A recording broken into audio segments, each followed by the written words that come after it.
Ayan, nagluluto pala. Sino kausap mo dyan, boss?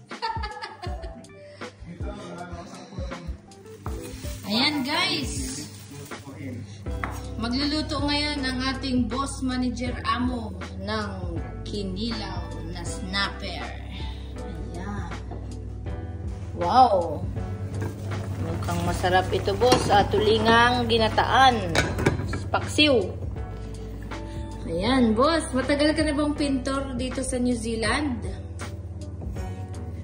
Mag 7 years na dito sa New Zealand. 7 years? Kung hindi ninyo alam, guys, ito pala si Boss Manager Amo ay isang director, CEO ng isang kumpanya sa New Zealand. Ito ang pangalan ng company niya, guys. Ayan. Ayun yung van niya sa labas. At ang sabi niya, dati siyang pintor sa Pilipinas at nag-abroad siya ng Saudi. 3 years sa Saudi bago nakarating dito sa New Zealand.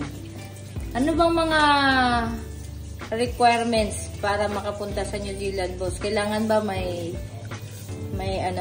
experience? Sa New Zealand, dito sa New Zealand, kailangan may 3 years experience o 5 years experience. Kung wala kayong experience, maghanap muna kayo ng malaking kumpanya na kumpleto sa may SS, may PhilHealth, may Pag-ibig. Kasi yun ang babasihan nila sa immigration, yung kumpleto ang kuhaan sa kumpanya, yung remittance. Okay. Ano ba, boss? Sa Pilipinas, pintor ka na talaga? Sa Pilipinas, 99, laborer ako. Sa construction? Oo, sa construction. Tapos nag-apply ko sa city service diya sa Cebu, Mabulo. O janitor. Wala may bakante na janitor. Maunang nag-istorya ang supervisor sa Singrela sa agency kung marunong ko sa pintor. Ilang taon ka nun, boss? Mga 24 yata. Okay.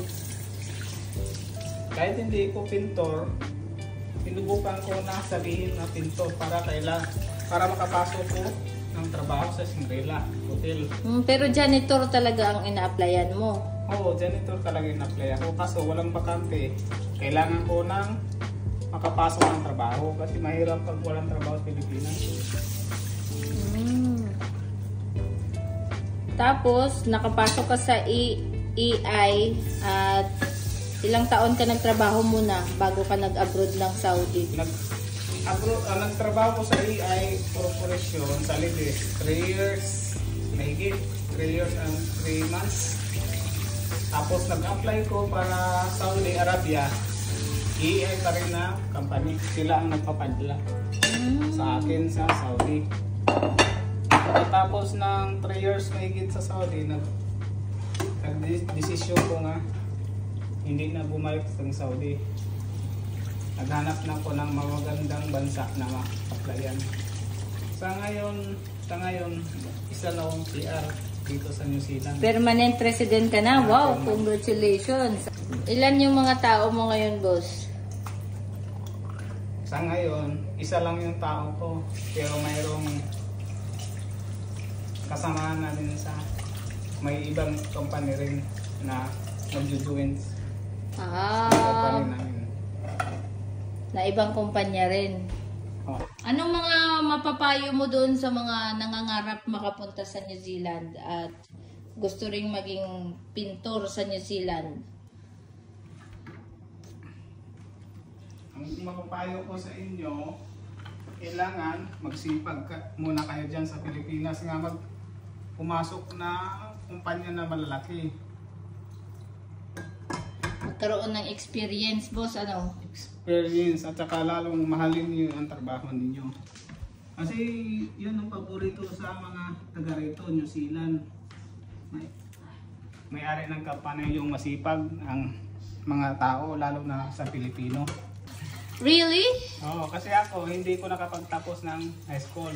Elementary level lang to. So, grade 5 lang natapos ko. So, ibig sabihin, boss, hindi kailangan na graduate ng elementary, high school, college. Pero kung graduate sila, mas maganda, no? Oo, mas maganda. Tapos may experience na May experience. maganda na company ang napasukan. Mas magandang, mas malaking kumpanya, mas may Opportunity na maka New Zealand. So, yun lang pala guys ang kailangan natin para sa mga gustong maging pintor dyan sa Pilipinas. Ayan. Saan ka sa Mindanao, boss? Sa Surigao del Sur, Mangagoy, Bislig. Ayos. So, ayan guys. Kilala niyo na yung ating boss manager Amo. Sa lahat ng mga gustong magtrabaho at may pangarap na pumunta sa New Zealand, gayahin ninyo ang ating boss manager Amo na may-ari ng Megs Paint Limited dito sa New Zealand. So wala po yan sa mataas na pinag-aralan, kundi sa sipag, tiyaga at determinasyon. No, boss, ano? Oo, tama. Kailangan magkasama yung tatlo. Sipag, tiyaga at determinasyon. At dapat marunong ka ding magluto. Kasama na yan. Hi guys, ito luto na yung kilawin at saka ginataang tulinga. Salamat pala guys sa mga followers ko dyan sa Pilipinas o kahit saang bansa. Ingat kayo guys. So, kain na tayo guys. Hab-hab.